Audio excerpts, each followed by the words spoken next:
Head back home, you penniless, unemployed hag. What's the scam with you tagging along on this trip, Greddies? My disappointment in my family was as predictable as ever. Well, I'll give them a taste of their own medicine. While reveling in some solitary moments away from their company, I resolved to take matters into my own hands. Just then, my brother's voice chimed in on the phone. Hey, what's going on, sis? What have you done? My name's Lucy, a 30-year-old office worker, and for the past 3 years, I've been with someone special, Alan. He's a genuine gentleman who not only treats me with kindness but deeply cares for me. We first crossed paths in college, he was my senior, and I often turned to him for advice on work or personal matters. He always listened intently and offered wise counsel. As we transitioned into the working world, we kept in touch, meeting regularly. Then, one day, he confessed his feelings and we embarked on a relationship. Since then, our journey together has been blissful, filled with shared moments and dreams of a future together. Then came the day when Alan popped the question, Lucy, I want to spend the rest of my life by your side. Will you marry me? Yes, we both agreed, and the decision to tie the knot was made. Swiftly, we shared the news with our families. Nice to meet you, I'm Lucy, I introduced myself warmly. Oh, so we finally meet. Alan has talked a lot about you, his mother exclaimed with a smile. You're just as lovely as he described, I replied, feeling the hint of shyness. Don't sell yourself short. Come on in, make yourself at home, she insisted kindly. Thank you, I said gratefully. Alan had lost his father a few years back, leaving only his mother in the family home. I was anxious about meeting her, but she greeted me with open arms. Over tea and snacks, we engaged in a delightful conversation, easing any worries I had about fitting into the family. Lucy, you're truly a remarkable person. I couldn't be happier that you'll be joining Alan as his wife, my mother-in-law to be praised, her kind words catching me off guard and leaving me slightly flustered. I'm eagerly anticipating your wedding. Take care, Mom. Thank you for today, I replied, bidding her farewell. As our meeting concluded on a positive note, a sense of relief washed over me. However, the thought of introducing Alan to my own family immediately dampened my spirits.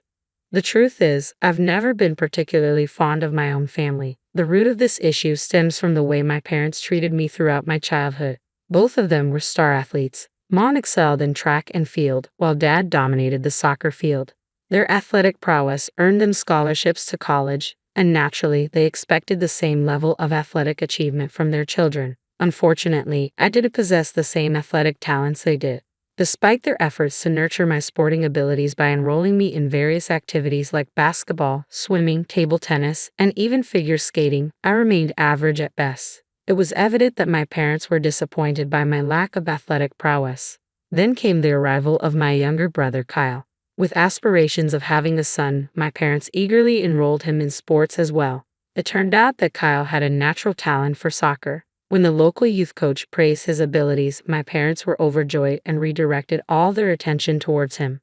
Kyle is truly exceptional. He's something truly special, they would gush, their words implying my inadequacy. It seemed as though it was nothing more than a disappointment in their eyes.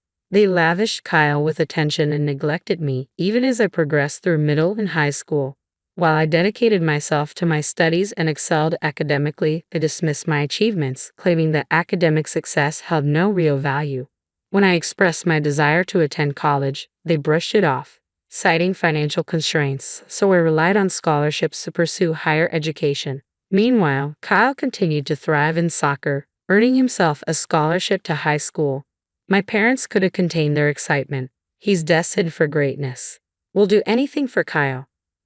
Growing up in the shadow of such adoration, Kyle began to look down on me.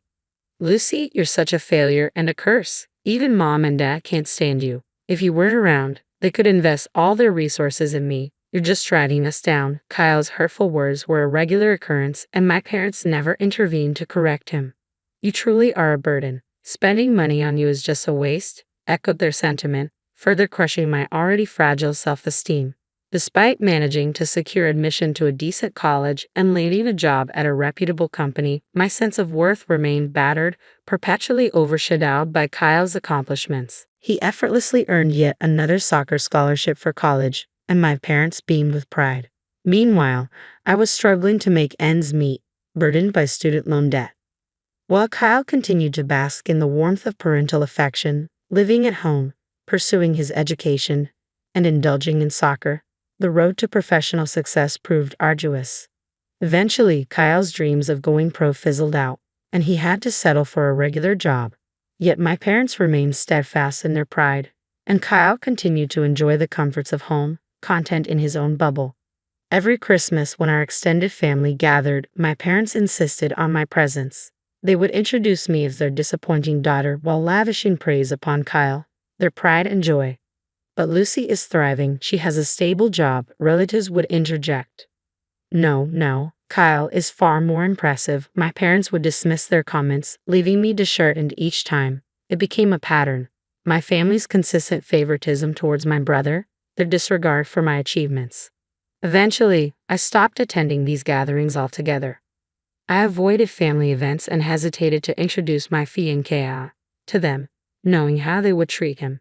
Despite being aware of my family's attitude, Alan insisted on a family meeting. So, after years of avoidance, I made the decision to return home. I called my mom to share the news. What? No, how have you been? Or it's been too long. Her response was devoid of warmth or interest, a stark reminder of how little I mattered in their eyes, even after all this time.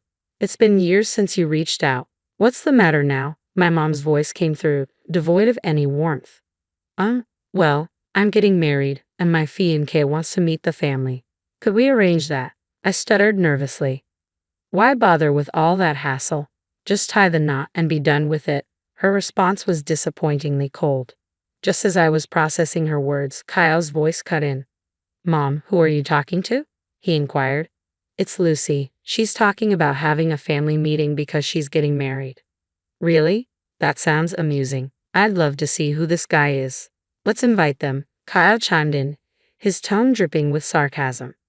Fine, if Kyle insists, my mom relented, her tone lacking enthusiasm. All right, you can come for the meeting, she added, a hint of obligation in her voice. After overhearing their conversation, I felt a whirlwind of emotions. Despite their lukewarm invitation, I reasoned that they did express some desire to see me. So, on my next day off, I made the decision to visit my family. Just be prepared for the worst. They might not treat you well, Alan cautioned me. Yeah, I understand. But from that brief phone call, it sounds like you have quite the family dynamic, I replied, trying to lighten the mood. This isn't a laughing matter. I've had my fair share of struggles with them, Alan reminded me solemnly. I insist on meeting your family before we tie the knot. We'll keep it brief, all right? I urged Alan as we drove to my family home. Upon arriving, we rang the doorbell, but no one answered. Resorting to my key, I let us in. As we entered the living room, I was taken aback to find my family seated on the sofa. What surprised me even more was the presence of an unfamiliar young woman. Deciding to start with a simple greeting, I spoke up. Hello, everyone. It's been a while.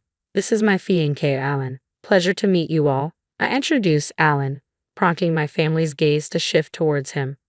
Well, I half expected Lucy to bring home some dull, unremarkable fellow, but you seem all right, Kyle remarked crudely, eliciting an awkward chuckle from Alan. Kyle, who's the woman next to you? Your girlfriend? I couldn't hide my irritation at Kyle for bringing an unexpected guest to our pre-planned family gathering. But Kyle's response caught me off guard. She's my wife, Mia. We've been living here since we got married. He dropped the bombshell casually. What? Wife? My eyes widened in disbelief. You got married. I was stunned, the news hitting me like a ton of bricks. Yeah, last year, Kyle confirmed, seemingly unfazed. I was left speechless, grappling with the realization that my own brother had tied the knot without even informing me. As I tried to process this revelation, my raised voice drew Mom's annoyance. You're too nosy. It's none of your business if Kyle got married, she snapped, brushing off my concerns. I felt a mix of hurt and betrayal. Dad then turned his attention to Alan, ignoring the tension in the room. I'm not particularly interested, but what do you do for a living? You're marrying Lucy, so it can't be anything impressive, but let's hear it, he remarked bluntly. Alan's calm demeanor contrasted sharply with my rising anger. As I clenched my fists in frustration, Alan gently restrained me, reminding me not to let their words get to me. I apologize for any rudeness. Here's my card, Alan said, extending his business card to Dad, who initially regarded it with little interest. However, his expression quickly changed. "You're a lawyer," Dad exclaimed, his eyes widening in surprise. Mom, Kyle, and Maya shared in the astonishment. "Wow, that's impressive. Elizabeth, prepare some tea for our guests, would you?" "I'll handle it," Dad declared, suddenly hospitable. "A real lawyer, how fascinating," he mused as the atmosphere in the room shifted. Alan couldn't help but be taken aback by the sudden change in attitude. "I never would have guessed Lucy's fiancé was a lawyer," Kyle remarked, echoing the sentiment shared by the others. "Does that mean you make a lot of money? Maybe you can buy me a designer bag for my birthday," Maya chimed in, her audacity leaving me speechless. It was astonishing that she would make such requests to Alan upon their first meeting. Nevertheless, Alan responded with a wry smile, handling the situation with grace. "Alan, you really shouldn't be saying such things to my fiancé, especially on our first meeting," Alan responded with a wry smile, addressing me as bold comments. "We're going to be family, so let's try to get along," Mom interjected, attempting to diffuse the tension. However, I couldn't shake off the sense of unease that lingered within me. As the families gathered for a joint meeting, both my parents and Kyle's family exhibited an unusual level of enthusiasm. Even my mother-in-law appeared somewhat taken aback by their fervor. Following the meeting, I took the opportunity to apologize to my mother-in-law, only to discover that Alan had already informed her of the incident. "Don't worry about it," she reassured me with a smile, instantly alleviating my concerns. It was a moment of relief, reaffirming my belief in her genuine kindness. 2 months later, Alan and I exchanged vows, with my previously indifferent family in attendance. Surprisingly, after the wedding, they began reaching out to us more frequently. "Why don't you and Alan join us for dinner sometime? We know this wonderful restaurant," Mom's voice would chirp over the phone. I couldn't shake the suspicion that they were eyeing Alan's money, given his profession as a lawyer. But I wasn't about to fall for their scheme. "We're tied up at the moment, so we can't commit to anything right now. We'll keep you posted when we're available," I replied, keeping my tone neutral. "Sure, we'll be eagerly waiting. We're flexible with our schedule," Mom responded, her enthusiasm palpable. I felt a surge of disgust. It was clear they were more interested in exploiting my marriage to a wealthy man than in building a genuine relationship with me. After maintaining distance for some time, Mom called again a few months later. "When are you and Alan going to join us for dinner, Lucy?" Mom's voice dripped with false sweetness, and I could practically feel her desperation through the phone. "Sorry, Mom, we're pretty swamped," I replied curtly, already contemplating ending the call. But before I could, she dropped a bombshell. "We're planning to celebrate my half-century birthday," she continued, her tone shifting slightly. "After all, your father and I did see you through high school. It wouldn't hurt to show a little gratitude." I could feel her frustration mounting, expecting us to start treating her differently. But deep down, I couldn't deny that she had a point. After all, my parents had supported me until I graduated college, even if I'd paid my own way through it. Perhaps it was time to show a bit of gratitude. As Mom hit the big 5-0, I relented. "All right, count us in for the celebration." "Really? That's fantastic. We're actually planning a family trip, so it'll be perfect for all of us to spend time together." "A family vacation, huh?" I mused, not entirely enthusiastic about the idea. But then I realized it could be an opportunity to enjoy some quality time alone with Alan. When I brought up the idea to Alan, he was on board, so we decided to join the family trip. Mom's reaction was pure excitement. "Could you handle the reservations? I'll send you a bunch of URLs for hotels and plans," Mom requested eagerly. "What?" Mom inundated me with URLs, all pointing to luxury hotels and high-end restaurants. I couldn't help but feel irked by their extravagance, but I reasoned that this might be a one-time indulgence. Reluctantly, I checked out the links and proceeded with the bookings. When I called Mom to confirm the reservations, her joy was palpable. "I can't wait, thank you so much," she exclaimed, brimming with excitement. At last, the long-awaited day for our half-century family vacation had arrived, and our destination was sunny Florida. Excitement filled the air as we boarded the plane, with everyone in high spirits. Both my parents and Kyle, along with his partner, seemed to be thoroughly enjoying themselves. On touchdown, Alan and I made it clear to the family that we intended to explore on our own.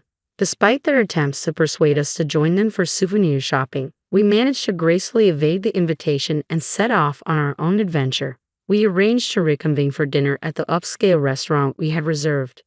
As Alan and I wandered the city, taking in its sights and sounds, time seemed to slip away effortlessly. Eventually, we made our way to the fancy restaurant where our parents and Kyle's family were already waiting. "You're late," Mom chimed in sharply as we approached. "Well, we still have 10 minutes until our reservation," Alan calmly pointed out. Suddenly, their demeanor shifted. "We were talking to you," Mom retorted curtly. "What?